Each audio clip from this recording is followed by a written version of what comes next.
Welcome to The Pleasure of Writing. This is take two. We shot without a mic before.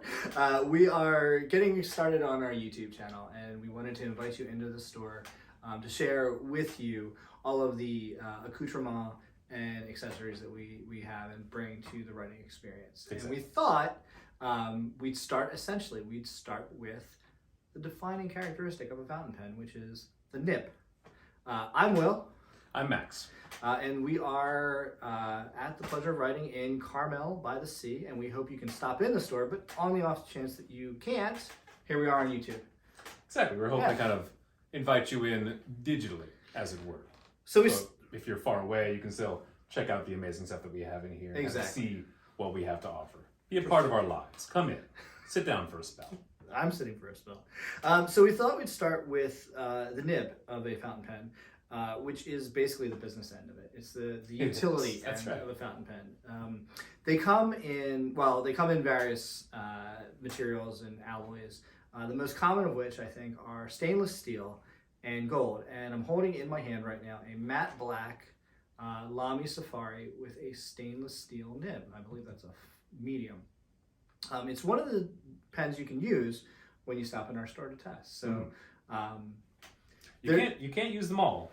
So no. Please, come in, check them out. If you want us to bring anything out of the you cabinets, can look at them all. Happy to do it. Yeah, you can hold it. Absolutely. If but you come in, you can hold our David Ostrowski pen, which is gorgeous, or a Lamy Safari, which is also a very popular. It's one of our best-selling fountain pens.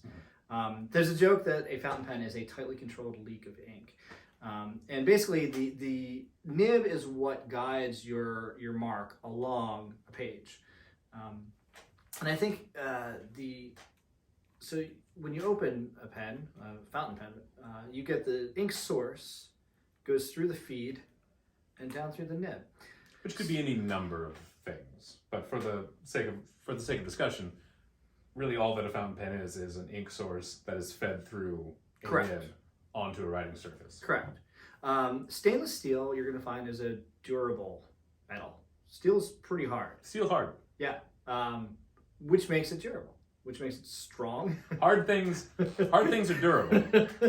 And that's what makes them hard. And durable. But they write really smoothly. Lamy is a German company. It's very precisely engineered. To the point that you kind of have to hold it in particular ways. There's a kind of, not knurling exactly, but there's a kind of indentations on the feed to guide your hand as you feel it. And then the other most popular pen is not the opposite exactly, but it's the other most common nib that we see. It's a gold nib. That's a stainless steel nib. This is the gold nib. This is a Pilot Vanishing Point. It's a retractable nib fountain pen, which you're not going to see often, but it does that satisfying click. This is a great note-taking pen. Like it's like lightning fast. Exactly. And if you want to get into fountain pens, or if you want to get somebody a fountain pen, but there has to be some kind of utility to it, that's a great entry point for that. For sure. Yeah. And it's a 14-karat nib. So it also comes in various options, fine, medium, broad. Now, so bringing up that so Pilot is a Japanese company. Yeah. Japan is a Japanese country. Pilot is a Japanese There you company. go, tautology. We'll get there. Yeah. But they generally write more narrowly than their Western counterparts. So if you get a fine Pilot nib. You're talking now about the different grades of... Exactly. If you get a fine platinum nib or a fine Pilot nib, it will generally write a more narrow line than a fine Lamy nib, for example. And it's just a lovely pen. So this is a broad, puts down a stellar line, and it's marked that way because if you come into our shop, you can use it. You can try it. It's so much fun. Exactly right. I am more of a novice, a noob to the world of fine writing instruments, and I've been learning a ton. I'm a bit of a penthusiast. I'm a writer and have been using them for years. And I think we decided steelophile was the word for correct? it. Yes. Penthusiast. Yeah. Pengrammatist. Sure. That's a made-up word. But as I'm learning, I'm learning. I'm trying to absorb as much information as I can. Obviously, there's a ton. Like we were saying, you can say this about anything, but when you get into each aspect of these different writing instruments, every single category goes so deep, and there's so much to learn about everything. You can break things down and say, well, nibs are made of generally stainless steel or gold, and that's it. But that's the beginning of a long conversation. And I bring that up because my reaction to seeing this was interesting because, first of all, of course, I didn't think fountain pens Did that. were retractable. Most people don't. Straight up. Most fountain pens don't. Step one, that's not a thing that can happen, but it absolutely is. Guaranteed and it's so never to leak. satisfying, so great, and it's really useful. But also, when I thought of what a nib was, the end of the business end, as you so rightly put it, of a pen, of a fountain pen, I had a very clear picture in my head about what a nib looked like. Mm-hmm. And this is not that. No. And in my mind, this was a much more of like and I called it a snub-nosed kind of nib. But you called it a hooded nib. I did. Which I like a lot. That's the hood comes out. As soon as you say it, Yeah. it makes perfect sense. It's kind of like a Lamy 2000. I don't know if I think there is actually a hooded nib as opposed to kind of inlaid. You're getting into very different kind of nib alignments and nib like executions, basically. But I would be comfortable calling both of those hooded nibs because it is a small amount of nib that extends beyond the pen. Yeah, but, and as you show, I mean, I hesitate to even do it if you want to show. There's actually a lot of, like what you already demonstrated. There's a ton more nib in there than you maybe necessarily see. And we'll put this up right next to me, and then you can actually, so you would take it out to I think put that's a new cartridge in, and but that's all nib. That's all 14 karat and even gold. that is still so narrower than I would Yeah. imagine a nib would be. You're very used to that kind of wide shoulders. Well, while I'm closing that, open that one for me. I will. Please. Not because you told me to. Because I call this this is one much the more more classic. traditional Exactly. sibling of the Vantage Point. This is my everyday writer. This is a custom 74, also from Pilot. And we'll put this up there as well. But it has a much more traditional nib style to it. I guess it's a diamond, would you say? Kind of. It's like a rhombus. Yeah. Something along those lines. Something along those lines. Cartridge converter, same as that one. This holds a lot more ink, which we'll get to. The business end, there's the old saying where the rubber meets the road. I always say where the nib meets the page. Sure. Because that's where all the magic happens.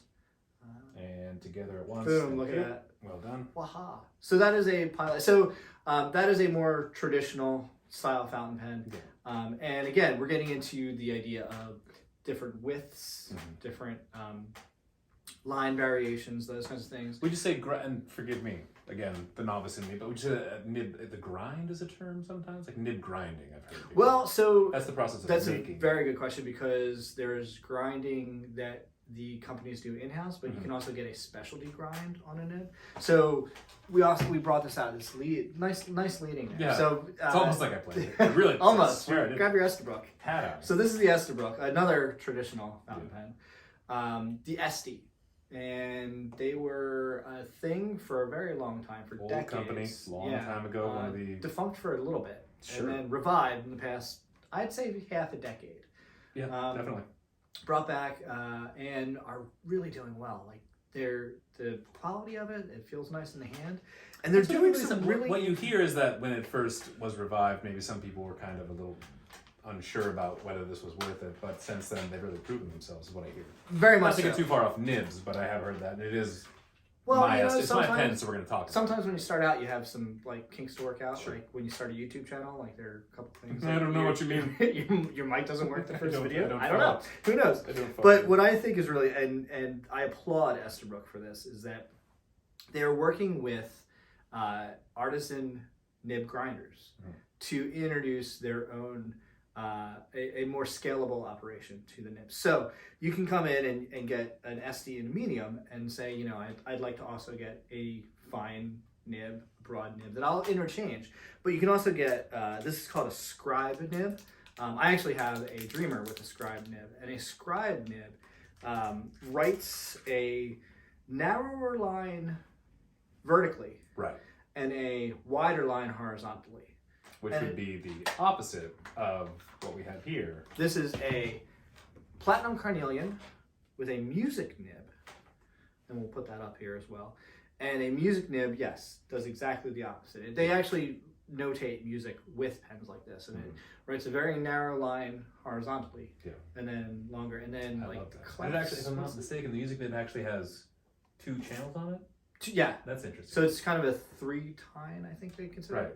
it, nib. And what is a clef?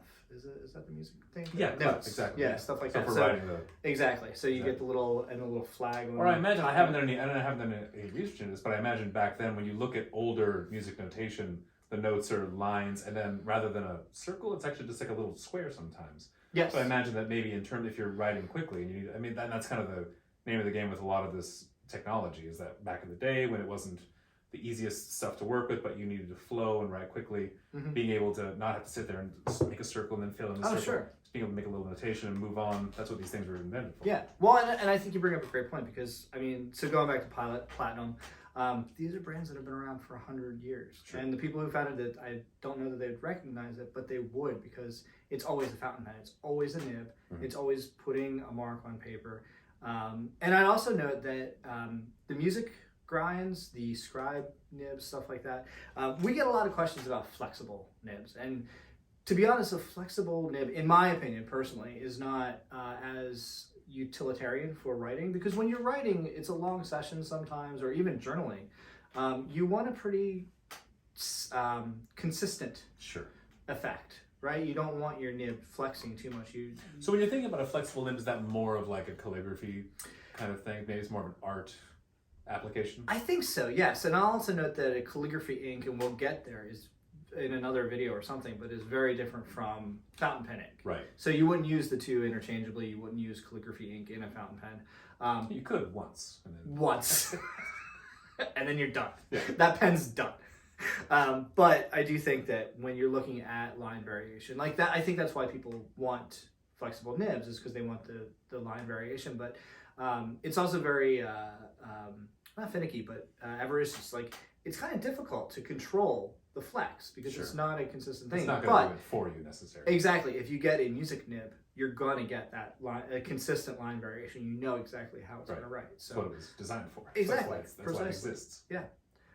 So that's what I had to say about nibs. Do you have any That's a lot of nibs. No, I have nothing to say about nibs. Do you have any questions? If you have questions, leave them below.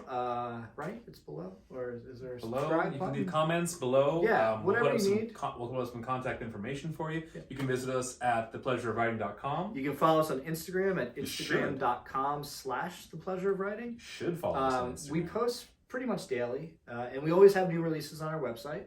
And sign up for our mailer. It comes out twice a week. But any interaction you have, any comments, any questions, do please give us a well, not call. Don't call. Yeah, send us a wave. Send us a wave out here. You can send us a what are the pigeons that do it? Not homing pigeons. Is it homing pigeons? The other pigeons. The carrier pigeons. The carrier pigeons. Carrier pigeons. You can do semaphore, right? Semaphore. Send us a falcon. No, there's always great stuff that we're doing around We're here. always There's happy to help something you. cool that we have to show people. So please reach out. We're happy to hear from you. Absolutely. Always happy to hear from you. So thank you so much, and talk soon. Talk to you soon.